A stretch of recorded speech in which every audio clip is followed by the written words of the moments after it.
अहम खबर आपको देते हैं। किर्गिस्तान में तलबा ग्रुपों के दरमियान हंगामा आराई, मुतादिद पाकिस्तानी तलबा जख्मी हो गए। झगड़े के दौरान मकामी अफराद ने हॉस्टल्स पर हमला करके वहाँ मौजूद पाकिस्तानी तलबा को तशद्दुद का निशाना बनाया। वज़ीर आज़म शहबाज शरीफ का किर्गिस्तान में पाकिस्तानी सफ़ीर हसन अली ज़ैगम से रब्ता हुआ। बशकीक में पाकिस्तानी सफ़ीर को पाकिस्तानी तलबा की हर मुमकिन मदद करने की हिदायत की गई।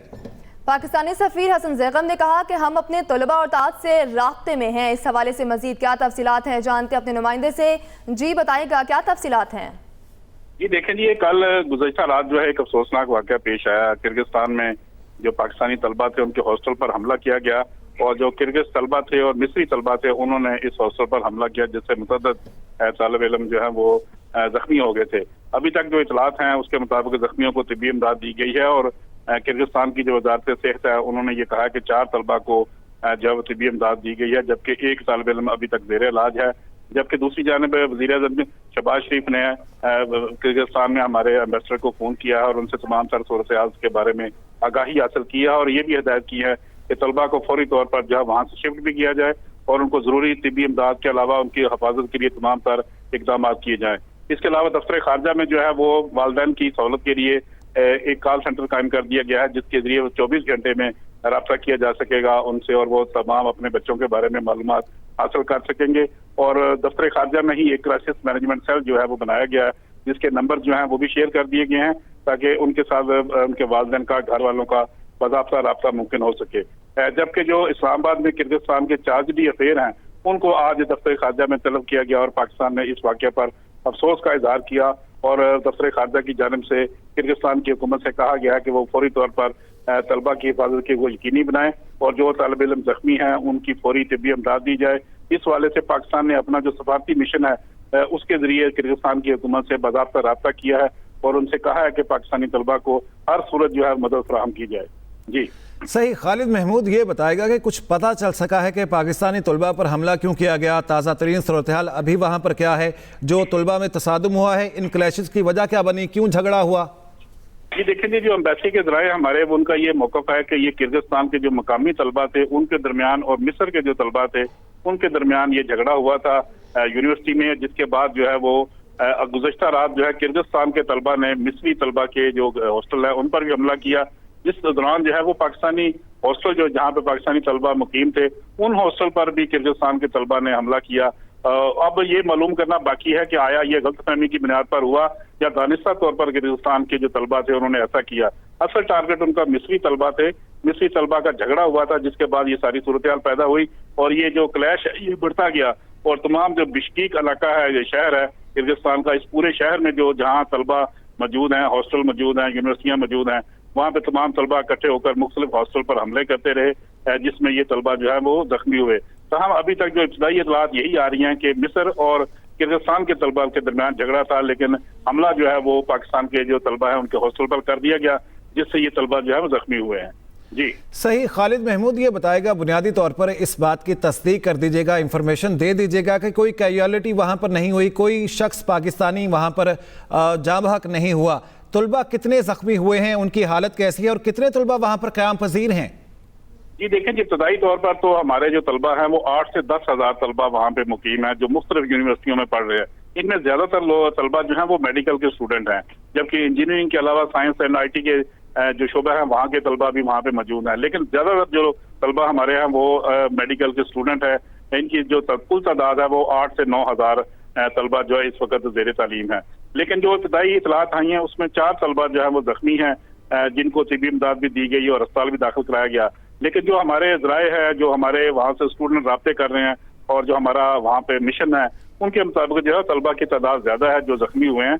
हम किसी भी कैजुअल्टी का अभी तक कोई इतलात नहीं है। दफ्तर खारजा ने भी इस बारे में वजाहत की कि अभी तक किसी भी पाकिस्तानी तालिब इल्म के जहाँ बाक होने की इतला नहीं है। जख्मी अलबत्ता 4-5 स्टूडेंट हैं जिनकी इतलात मसूल हुई हैं कि वो जख्मी हैं, इनसे रब्ता किया जा रहा है। स्टूडेंट जो है वो सोशल मीडिया पर तो अपनी वीडियो शेयर कर रहे हैं, लेकिन जो हमारे ऑफिशियल्स हैं उनके साथ अभी तक किसी ऐसी शेयरिंग नहीं आई जिसमें मालूम हो सके कि किसी तालिब इल्म की कैजुअल्टी हुई है। तो हम 4 से 5 तलबा के हैं उनके जख्मी होने की इतलात जो है वो किर्गिस्तान की हुकूमत ने भी कर दी है और दफ्तर खारजा ने भी की है, जिसके बाद जो है वो दफ्तर खारजा में जो है वो किर्गिस्तान के चार्जडी अफेयर को तलब किया गया और पाकिस्तान ने इस पर एहतजाज भी किया और पाकिस्तान ने इस वाक़े पर अफसोस का इजहार किया और ये भी उनको हदायत की कि तलबा की हिफाजत को यकीनी बनाया जा सके। तहम ये अफसोसनाक वाक़या है, इसकी इतलात अभी आ रही हैं, क्योंकि ये गुज़श्ता रात वाक़या पेश आया था। रात के पहर में तलबा ने एक बड़े हजूम ने जो है इन हॉस्टल पर हमला किया, जिसमें तलबा मुकीम थे। इसमें जो स्टूडेंट तलबा है वो भी, जो खवातीन तलबा है वो भी मौजूद थी, जबकि जो मेल स्टूडेंट है वो भी इन हॉस्टल में मुकीम है। और हमारे जो ज़राए हैं उनका ये कहना है कि मुतअद्दिद जगह पे तोड़ फोड़ भी की गई है। उनके कमरों में घुसकर किर्गिस्तान के तलबा ने तशद्दुद किया और उनके खिड़कियां और दरवाजे और शीशे भी तोड़े, और उनका जो हॉस्टल के अंदर सामान पड़ा था उसको भी नुकसान पहुंचाया है। लिहाजा ये एक अफसोसनाक वाक़या है कि एक बड़ी तादाद में, एक बड़ी मॉब की सूरत में जो है इन हॉस्टल पर हमला किया गया, जिसमें ये पाकिस्तानी तलबा जो है वो जख्मी हुए हैं। जी ठीक है खालिद महमूद, आप इस बारे में तफसीलन अपडेट कर रहे थे, बहुत शुक्रिया आपका। आपको अपने नाजरीन को अपडेट करेंगे। किर्गिज सिफारत खाने के चार्ज अफेयर्स की डिमाश के लिए दफ्तर खारिजा तलबी हुई है। डायरेक्टर जनरल दफ्तर खारिजा ने पाकिस्तानी तलबा पर तशद्दुद की रिपोर्ट्स पर पाकिस्तान की गहरी तशवीश से आगाह किया है। किर्गिज हुकूमत को पाकिस्तानी तलबा का तहफ़्फ़ुज़ यकीनी बनाने के लिए हर मुमकिन इक़दाम करने चाहिए, ये कहना है दफ्तर खारिजा का। इस सिलसिले में आपको बता दें, हुकूमत पाकिस्तान दुनिया भर में हम वतनों के तहफ़्फ़ुज़ और सलामती के मामले को संजीदगी से लेती हैं, ये कहना है दफ्तर खारिजा का। दफ्तर खारिजा की जानिब से यह कहा गया, हुकूमत पाकिस्तान हम वतनों की फलाह बहबूद यकीनी बनाने के लिए तमाम ज़रूरी इक़दाम करे। किर्गिज सफारत खाने के चार्ज अफेयर्स की डिमाश के लिए दफ्तर खारजा तलबी डायरेक्टर जनरल दफ्तर खारजा ने पाकिस्तानी तलबा पर तशद्दुद की रिपोर्ट्स पर पाकिस्तान की गहरी तशवीश से आगाह किया। किर्गिज हुकूमत को पाकिस्तानी तलबा का तहफ़्फ़ुज़ यकीनी बनाने के लिए हर मुमकिन इक़दाम करने चाहिए, दफ्तर खारजा की जानिब से कहा गया। उन्होंने मज़ीद कहा कि हुकूमत पाकिस्तान दुनिया भर में हम वतनों के तहफ़्फ़ुज़ और सलामती के मामले को संजीदगी से लेती है। मुस्लिम लीग नून की सेंट्रल वर्किंग कमेटी का इजलास मॉडल टाउन लाहौर में जारी। नवाज शरीफ, शहबाज शरीफ, मरीम नवाज और दीगर शरीक इजलास में नवाज शरीफ को पार्टी का सदर बनाने के फैसले की तौसीक की जाएगी। पार्टी अरकान बतौर तजवीज़ कुनिंदा और तायद कुनिंदा करारदाद पेश करेंगे। इजलास पार्टी सदर के इंतखाब के लिए इलेक्शन कमीशन के अरकान की नामजदगी करेगा। इसी बारे में मजीद जान लेते हैं, नदीम चौधरी हमारे साथ हैं। जी नदीम चौधरी, इस सिलसिले में बताएगा कि ये इजलास इस वक्त जारी है, कौन कौन वहाँ पर मौजूद है, एजेंडा क्या होगा इसका? जो 28 मई का इजलास है जी बिल्कुल, तकरीबन 7.25 साल के बाद पाकिस्तान मुस्लिम लीग नून के जो इस वक्त के कायद हैं नवाज शरीफ, वो दोबारा से पार्टी सदर का ओहदा संभालने जा रहे हैं। इस सिलसिले में पार्टी आइन के मुताबिक अमली इक़दामात का आगाज़ कर दिया गया है। पहले मरहले में पार्टी के मौजूदा सदर और मौजूदा जो वज़ीर-ए-आज़म है शहबाज शरीफ, उन्होंने अपने पार्टी सदारत के ओहदे से बाकायदा तौर पे इस्तीफ़ा दिया था। और अब दूसरे मरहले में पार्टी की सेंट्रल वर्किंग कमेटी का इजलास इस वक्त मॉडल टाउन में, जो कि पार्टी का मरकज़ी सेक्रेटेरिएट है, वहाँ पर जारी है। इस इजलास में न सिर्फ चारों सूबों से बल्कि आज़ाद कश्मीर और गिलगित बल्तिस्तान से भी पार्टी की जो सेंट्रल वर्किंग कमेटी के 109 से ज़्यादा जो अरकान हैं वो इस इजलास में शरीक हैं। जो नुमाया शख्सियात हैं उनमें नवाज शरीफ, शहबाज शरीफ, मरीम नवाज, इसहाक डार, राना सनाउल्लाह, ख्वाजा साद रफ़ीक, एहसन इकबाल समेत दीगर जो क़यादत है वो इस इजलास में इसमें शरीक है। आज के इजलास का जो एजेंडा है उसके मुताबिक नवाज शरीफ को पहले मरले में कायम मकाम सदर उनका बाकायदा तौर के ऊपर इंतखाब किया जाएगा। उसके बाद जनरल कौंसिल का जो इजलास है उसकी तारीख का तयन किया जाएगा। अगरचे पहले ही ऐलान किया जा चुका है कि जनरल कौंसिल का इजलास यौम तकबीर यानी कि 28 मई को बाकायदा तौर पे किया जाएगा, लेकिन आज के इजलास में उसका आइनी तौर के ऊपर जो पाकिस्तान मुस्लिम लीग नून की पार्टी का आइन है उसके मुताबिक उसका तयन किया जाएगा। उसके साथ साथ 28 मई को जो जनरल कौंसिल का इजलास होना है उसमें पार्टी सदर के लिए जो इलेक्शन कमीशन है उनके अरकान की जो नामजदगी है वो भी आज के इस इजलास में की जानी है। तो यह अब तक की इतलात के मुताबिक ये इजलास तकरीबन 11:30 बजे शुरू हुआ था और इस इजलास में जो पार्टी के मरकजी जनरल सेक्रेटरी हैं एहसन इकबाल, वो इस इजलास की सदारत कर रहे हैं। पार्टी की जो सीनियर क़यादत है उनकी जानिब से नवाज शरीफ का नाम बतौर कायम मकाम पार्टी सदर तजवीज़ किया जा रहा है। उसके साथ साथ जो कुछ दीगर अरकान है वो इस नाम की बाकायदा तौर के ऊपर तौसीक करेंगे। आज के इजलास के तमाम जो फैसलों की मंजूरी है वो पार्टी की सेंट्रल एग्जीक्यूटिव कमेटी, जिसको मरकजी मजलिस आमला भी कहा जाता है, आइंदा आने वाले दिनों में उसका इजलास बुलाया जाएगा जहाँ पर उनके इन तमाम फैसलों की तौसीक की जाएगी। और उसके बाद इन तमाम फैसलों की जो हतमी मंजूरी है वो 28 मई को होने वाला जो जनरल कौंसिल का इजलास है उसमें होगा और उस दिन नवाज शरीफ। ठीक है नदीम चौधरी, बहुत शुक्रिया इस बारे में अपडेट करने के लिए आपका। वज़ीर आज़म शहबाज शरीफ ने इकनॉमिक एडवाइजरी कौंसिल की तश्कील कर दी है। फाइनेंस डिवीजन ने इकनॉमिक एडवाइजरी कौंसिल की तश्कील का नोटिफिकेशन जारी कर दिया। इकनॉमिक एडवाइजरी कौंसिल में जहांगीर तरीन, साकिब शेराजी, शहजाद सलीम शामिल हैं। नोटिफिकेशन के मुताबिक Mossadegh Zulqarnain, doctor Ejaz Nabi, Asif Peer, Ziyad Bashir, Salman Ahmed advisory council में शामिल हैं। अहम खबर है, आपको अपडेट करेंगे इस बारे में। वज़ीर आज़म शहबाज शरीफ ने इकनॉमिक एडवाइजरी कौंसिल की तश्कील कर दी है। फाइनेंस डिवीजन ने इकनॉमिक एडवाइजरी कौंसिल की तश्कील का नोटिफिकेशन जारी कर दिया है। इस नोटिफिकेशन के मुताबिक इकनॉमिक एडवाइजरी कौंसिल में जहांगीर तरीन, साकिब शेराजी, शहजाद सलीम शामिल हैं। इसके अलावा Mossadegh Zulqarnain, doctor Ejaz Nabi, Asif Peer, Ziyad Bashir, Salman Ahmed advisory council में शामिल हैं, वो इसका हिस्सा हैं। अहम खबर है, आपको अपडेट करेंगे इस बारे में। आपके बता दें कि इस सिलसिले में ज़रूरी नोटिफिकेशन जारी कर दिया गया है। वज़ीर आज़म शहबाज शरीफ ने इकनॉमिक एडवाइजरी कौंसिल की तश्कील कर दी है।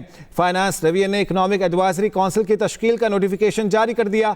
इकनॉमिक एडवाइजरी कौंसिल में जहांगीर तरीन, साकिब शेराजी, शहजाद सलीम शामिल हैं। इसके अलावा Mossadegh Zulqarnain, doctor Ejaz Nabi, Asif Peer, Ziyad Bashir, Salman Ahmed advisory council का हिस्सा हैं। इरशाद अंसारी हमारे साथ हैं, उनसे मजीद जान लेते हैं। जी इरशाद, बताइएगा कि बुनियादी मकसद क्या है इकनॉमिक एडवाइजरी कौंसिल की तश्कील का? जी, बुनियादी मकसद तो यही है कि जो प्राइम मिनिस्टर जो है, जो इक़्तिसादी इस्लाहात का एजेंडा है और जो IMF के साथ जो रिलेटेड तमाम जो कंडीशंस हैं उसको जो है वो खुद मॉनिटर करना चाह रहे हैं।